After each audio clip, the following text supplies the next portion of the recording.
నమస్తే. ఏదైతే బండి సంజయ్ కుమారుడు బండి భగీరథ్‌కి సంబంధించి రాష్ట్ర ప్రభుత్వం సిట్ విచారణ ఏర్పాటు చేసింది. కాకపోతే బండి భగీరథ్ అయితే పరారీలో ఉన్నట్టు తెలిసింది. దీనికి సంబంధించి నిన్న బండి సంజయ్ కూడా కొన్ని కామెంట్లు చేసిండు. నా కొడుకుని నేను కాపాడుకోలేకపోయినా అది ఇది అని చెప్పేసి. దీనికి సంబంధించి ప్రస్తుతం మనతో మాట్లాడడానికి ఫిషరీస్ కార్పొరేషన్ చైర్మన్ మెట్టుసాయి ఉన్నారు. అన్న చెప్పండి. బండి సంజయ్‌కి సంబంధించి అలా కొడుకుని ప్రధానంగా మీరే కాపాడుతున్నారు. మీ ప్రభుత్వమే అండగా అమ్మా ఉందా? నేనేమంటున్నా దక్షనీకే బండి సంజయ్ ఏమన్నా దేవుడా? కాదు అమ్మా. ప్రతిసారి రాముని మీద ఒట్టేస్తారు, ఆంజనేయ స్వామి మీద ఒట్టేస్తారు. ఒట్టేసేయి. ఒట్టేసి నీ కొడుకుని తీసుకురా. హ్మ్. హోంశాఖ సహాయ మంత్రి ఆయన ఉన్నాడు. మాకేం సంబంధం అమ్మా వాళ్ళతోని? హ్మ్. అరే మేము ఊరవతలు పెడతాం వాళ్ళని మేము. హ్మ్. మా దగ్గర కాదుగా మా దగ్గర రానియం వాళ్ళని మేము. బ చట్టానికి ఎవ్వరు చుట్టం కాదు. ఇది ప్రజాపాలన, ముఖ్యమంత్రి రేవంత్ రెడ్డి గారి పాలన. మీరు ప్రతిసారి ఏదో మాట్లాడేసి బీఆర్ఎస్ ట్రాప్లో మీరు పడితే మేమేం చేయలేము. బీఆర్ఎస్ వాళ్ళకి బీజేపీ వాళ్ళకు ఉన్న అనుబంధము అప్పుడప్పుడు బయటపడతారు, అప్పుడప్పుడు లోపల పడుతూ ఉంటుంది. బండి సంజయ్ గారు వాళ్ళ కుటుంబ సభ్యుల వ్యవహారంలో ఏమున్నా కూడా ఇంట్లో చూసుకోవచ్చు. కానీ వన్స్ ఇది పబ్లిక్ అయిన తర్వాత, ఇది పబ్లిక్ ఇష్యూ అయిన తర్వాత ఎవరు కూడా దాన్ని ఆపలేరు. ఇప్పుడు గతంలో మీరు ఎన్నో పనులు చేసినా కూడా గతంలో మీ అబ్బాయి చాలాసార్లు కాలేజీలో కొట్టాలన్నప్పుడు అప్పుడు మీరేమన్నారు? అది కాలేజ్ గొడవ, దీన్ని పెద్ద చేయక అన్నారు. ఓకే, మరి ఇదేం గొడవ? ఇది ఏ గొడవ? మరి కేసు పెట్టి ఇన్ని రోజులైనా కూడా ఎందుకు అరెస్ట్ చేస్తారు? అంటే పోలీసుల నిర్లక్ష్యమా, ప్రభుత్వ నిర్లక్ష్యమా అని చెప్పేసి బీఆర్ఎస్ బీఆర్ఎస్ వాళ్ళకి ఏందమ్మా, పని లేదు, పాట లేదు, ఉత్తరం లేదు, పత్రం లేదు. వాళ్ళకి ఏం కావాలి? ఏదో ఒక స్టంట్ కావాలి, వాహనం కావాలి. మేమేమంటాము? బీజేపీ వాళ్ళని బీఆర్ఎస్ వాళ్ళని కాదు కాదు. ఎవరైతే చట్టాన్ని తీసుకుంటారో, ఎవరైతే చట్టానికి పనిచేస్తారో, ఎవరైతే మహిళలను ఇబ్బంది పెడతారో ఎవరిని కూడా వదిలే ప్రసక్తి లేదు. ఏదో పేపర్ ఉంది కదా, ఏదో మన ఫేస్బుక్ ఉంది కదా, ఏదో మాకు మాకు మన యూట్యూబ్ అకౌంట్స్ ఉన్నాయి కదా అని చెప్పి ఇష్టమైన రాసేస్తే కాదు, తప్పది. ముఖ్యమంత్రి గారు స్పష్టంగా ఆదేశించారు. ఎందుకు ఆలస్యమైంది, ఎందుకు ఇంకా అరెస్ట్ చేయలేదు అని చెప్పి. ప్రత్యక్షంగా దాని కేసు ఆయన చూస్తున్నారు. సిట్ ఏర్పాటు చేశారు, ఒక కమిటీ ఏర్పాటు చేశారు. ఏ విధంగా అయితే శిక్ష పడుతుందో ఆ విధమైన దారిలో ఓపెన్ చేస్తాం కూడా. సిట్ విచారణ ఏర్పాటు ఇదంతా డ్రామా. ఈ రోజు తెలంగాణ శ్యామ్ ధర్నా చేస్తున్నాడు. ఆయనను కూడా ఎటు తీసుకుపోయారో తెలియదు. సురారం పోలీస్ స్టేషన్ తీసుకుపోయారు. అటు నుంచి ప్రైవేట్ కార్లో ఈ తీసుకుని తెలంగాణ వెళ్ళిపోయారు. స్వామి కూడా మా వాడేవాడు, వానికి ఏంది, ప్రతి ఒక్కరికి ఏందమ్మా అసలు. నేనేమంటున్నాను, రాజకీయం చేయాలని కూడా చేయొచ్చు.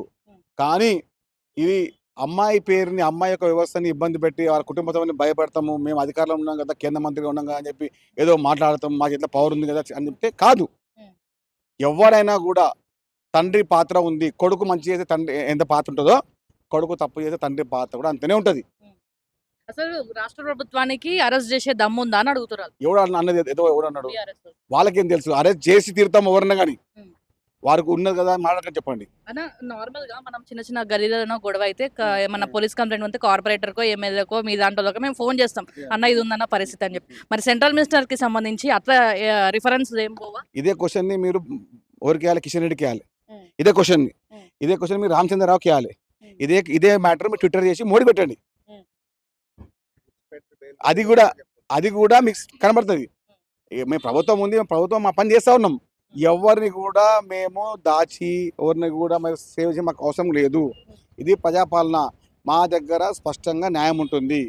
ఎవరైనా కూడా పెద్ద స్థాయిలో ఉన్నాం, మేము ఏదైనా చేయగలుగుతాము, మాకు ఆ సత్తా ఉందంటే కూడా మీరు కల్లో కూడా అది ఊహించకండి. ముఖ్యమంత్రి రేవంత్ రెడ్డి గారు ఎవరిని కూడా వదిలిపెట్టే ప్రసక్తి లేదు. అది డ్రగ్స్ తీసుకున్న వారు కానివ్వండి, అమ్మాయిల వ్యవహారంలో కానివ్వండి, ఏ చట్ట వ్యవహారం చేసినా కూడా ఎవరిని కూడా వదిలిపెట్టే ప్రసక్తి లేనే లేదు, రానే రాదు. మరి అబ్స్కాండ్ ఆయనకి సంబంధించి ఇప్పటివరకు ఆయన తీసుకొచ్చింది దాఖలాలు అయితే లేవు. మరి దీనికి సంబంధించి పోలీస్ వ్యవస్థ గట్టిగా పనిచేస్తుందా? మరి 5-6 విభాగాలు డీజీపీగా సివి ఆనంద్ ఉన్నారు. ఆయనని చాలా ఇన్స్పిరేషన్ గా తీసుకున్నారు చాలా మంది. అబ్సల్యూట్లీ. సివి ఆనంద్ గారు ఉన్నారు, అదే సజ్జనార్ గారు ఉన్నారు. పోలీస్ యంత్రాంగం పనిచేస్తుంది. సిట్ వేశారు. అదేవిధంగా యంత్రాంగం కూడా కూఫీ యంత్రాంగం తిరుగుతూ ఉంది, మఫ్టీ పోలీసు తిరుగుతూ ఉన్నారు. ఎక్కడ దొరికినా కూడా వదిలిపోయే ప్రసక్తి ఉండదు. చట్టానికి ఎవరు చుట్టం కాదు. చట్టానికి అందరూ లోబడి పనిచేయాలి. భారత రాజ్యాంగ నిర్మాణ ప్రకారంగా ఎవరెవరికి ఏ చట్టాలు ఉన్నాయో చట్టం వెళ్ళాలి. మహిళలకు కానివ్వండి, మైనర్ బాలిక కానివ్వండి, ఆ చట్టం వేస్తారు. ఏదో మేము ఉంది కదా అని చెప్పి మాట్లాడితే కానే కాదు. అది బండి సంజయ్ కానివ్వండి, బండి భగీరథ కానివ్వండి, ఇంకెవరైనా కానివ్వండి, మీరు వేసిన ప్రతి ఆ క్వశ్చన్కి నేను ఆన్సర్ ఇచ్చాను కదా. ఇదే క్వశ్చన్ సీదా బీజేపీ అధ్యక్షుడిని, బీజేపీ కేంద్ర మంత్రిని అడగండి. అంటే బీజేపీకి సంబంధం లేదా, ఆయన పర్సనల్ విషయాలు అంటారు. అదే ఇప్పుడు పర్సనల్ విషయాలు అన్నప్పుడు ఎట్లా పేపర్కి వచ్చిందమ్మా? పర్సనల్ అన్నప్పుడు ఎట్లా పిఎస్లకు ఎఫ్ఐఆర్ అయిందమ్మా? పర్సనల్ అన్నప్పుడు ఎందుకు వ్యవహారం ముందుకు వచ్చిందమ్మా? ఇప్పుడు ఆయన పర్సనల్ కాదా, కొడుకు కాదా? ఎవరు మరి? ఆయన ఆయన తప్పు లేదంటారు కదా నిన్న అంతమంది ప్రజల ముందు నా కొడుకు తప్పు లేదు నాన్న నేను తప్పు చేయలేదని చెప్పేసి నేను చెప్పిన అని వాట్ ఐఎమ్ చెప్పేసి సే అమ్మా, ఇప్పుడు తప్పు చేసిన వాడు ఒప్పుకున్నప్పుడు ఇది వ్యవస్థ కానే కాదు. తప్పు చేసినప్పుడు తప్పు చేయలేదు అంటాడు కాబట్టి చట్టం ఏం చూసుకుంటది. ఎవరైనా కూడా తప్పు చేసిన వాళ్ళు పూర్తి విచారణ రావాల్సిందే. ఇలా తప్పించుకొని తిరిగితే ఇంకా తప్పుగా ఉంటది కాబట్టి రండి. నీ కింద మందిగా ఉన్నావు. నీ కొడుకుని తెచ్చి నువ్వే అప్పగించు. ఒక హుందాగా ఉంటది. ఒక వ్యవహారం ఉంటది. నీ మీద పోయిన గౌరవం కూడా ఇసుమంతైనా ఒక 10% నీకు అకౌంట్‌లో పడతది. తీసుకొచ్చి పెట్టు అని చెప్పేసి వాళ్ళకి ఎంత బాధ్యత ఉందో మీ రాష్ట్ర ప్రభుత్వానికి కూడా అంతే బాధ్యత 100% అమ్మా. ఇప్పుడు ఆయన ఏమంటుండు, నా కొడుకు నాకు తెలియకుండా పోయినంటుండు. ఎట్లా పోతాడు తెలియకుండా? ఎట్లా పోతాడమ్మా? అన్ని ఇట్లా గాలి మాటలు మాట్లాడే ముందు, కొంచెం చిల్లర మాటలు మాట్లాడే ముందు తెలుసుగా మాట్లాడండి. ఏదో మైక్ ఉంది కదా మాట్లాడేస్తాం కాదు కదా. వ్యవహారం చేసేటప్పుడు మన మన మాట ముందుకొచ్చేటప్పుడు కొంచెం అక్కలతో మాట్లాడుంటాం. మాట్లాడితే బాగుంటది. బండి సంజయ్ గారికి కొంచెం ఇబ్బందికరమైన వాతావరణం ఏర్పడింది కాబట్టి చెప్తున్నాము. మీరు రాజకీయ వ్యవహారం మీద చూసుకోండి. కానీ ఇది ప్రజా సంబంధించిన సమస్య. కాంగ్రెస్ వాళ్ళు ఎందుకు గట్టిగా దీని గురించి మాట్లాడతలేదు అన్న ఎవరు గట్టిగా స్పందిస్తలేరు అని అంటే గట్టి అంటే పోయి కొట్టమంటారా అమ్మ పోయి అంతేనా? ప్రెస్ మీట్ పెట్టుడు కావచ్చు ఎందుకు ఇట్లా అందరూ నిన్న మా ఏదో మంత్రి ఇదంతా గారు డ్రామానే కాదమ్మా, నడుస్తుంది నిన్న మరి. మంత్రి పొన్నం గారు పెట్టారు, దానికన్నా ముందు మహేష్ కుమార్ గారు పెట్టారు, తర్వాత నేను పెట్టాను. ఇంకా పత్రిక అది పెడతామమ్మా. ప్రజలను డైవర్ట్ చేయడానికి ఇదంతా డ్రామా అంటారు మరి. ఎవరు డ్రైవర్ చేస్తున్నారు? మీరు బీఆర్ఎస్ పార్టీ, బీజేపీ పార్టీ వాళ్ళ కుమ్మరాడ కోసం వ్యవహారం చేసుకుంటున్నారమ్మా. మొన్న మిమ్మల్ని మీతో కలవండి అని చెప్పింది కదా మోడీ సో అట్లే మీ ఉండదు, ఇద్దరు అట్లే ఒకటే ఉండదు. మాకు అంటే మాతో అమ్మా వినండి, మేము ఎంత పవర్ఫుల్ అందరికి తెలుసు. రేవంత్ రెడ్డి గారు ఎంత పవర్ఫుల్ అందరికి తెలుసు. అది సౌత్ ఇండియాకి తెలుసు, దేశానికి కూడా తెలుసు.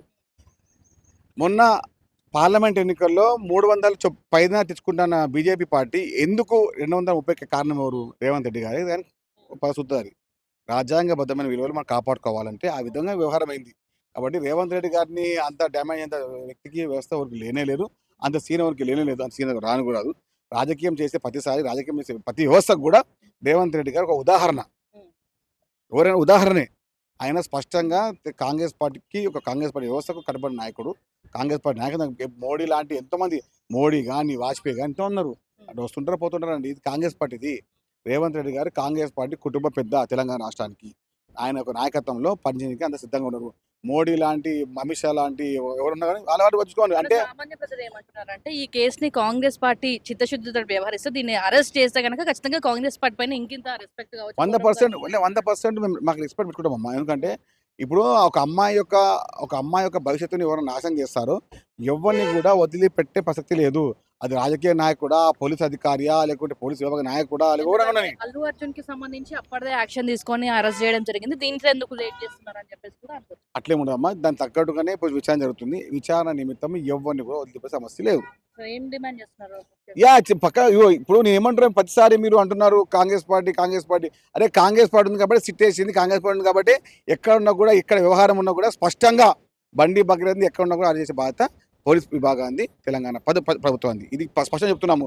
మేము ఎవరికి దాసోమో, ఎవరికి ఒత్తిడికో, ఎవరికి గులాంగిరికి మా సంబంధం లేదమ్మా. అది మా రక్తంలో లేదు. ఆ పార్టీ మా పార్టీ వ్యవస్థ లేనే లేదు. అది అంటే బురద జల్లే ప్రయత్నం చేస్తున్నారు చేసుకుంటారు వాళ్ళు. ఏమంటారమ్మా, ఏముంటుందమ్మా? ఇప్పుడు ప్రజాపాలన నడుస్తుంది, మంచి నడుస్తుంది. ఏదో ఒకటి బట్టకాజీ మీదే కదా. ఇది సాగు చెప్తారు. గతంలో మీరు ఆ పుట్టమ్మది ఉన్నాడు, ఒక రోడ్డు మీద మర్డర్ చేయించాడు. ఎవరైనా అరెస్ట్ చేయించిరా? అని మేము అరెస్ట్ చేస్తుంటున్నాం కదా.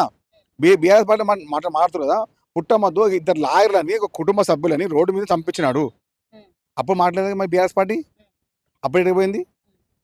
అంటే మేము చేస్తున్న పనిని మీ గతంలో చేయకుండా ఇప్పుడు మేము చేయాలంటున్నారు. మేము చేసి పెడతాము. చట్టానికి వ్యతిరేకంగా ఎవరు పనిచేసినా వదిలిపెట్టే ప్రసక్తి లేదు. అది కల్లోనైనా. చూసారు కదా ఏదేమైనా కూడా ఈ బండి సంజయ్ కుమార్ ఖచ్చితంగా అరెస్ట్ చేస్తాం. ఆయన ఆప్స్కాన్ లో ఉన్నాడు, ఎక్కడ ఉన్నా తీసుకొస్తాం. ఖచ్చితంగా దీనికి సంబంధించి బండి సంజయ్ కూడా సమాధానం చెప్పాలి. వాళ్ళ కొడుకు ఎక్కడున్నా కూడా తీసుకొచ్చి ఇక్కడ అరెస్ట్ చేయాలని చెప్పేసి మీరు వ్యక్తం చేసిన పరిస్థితి.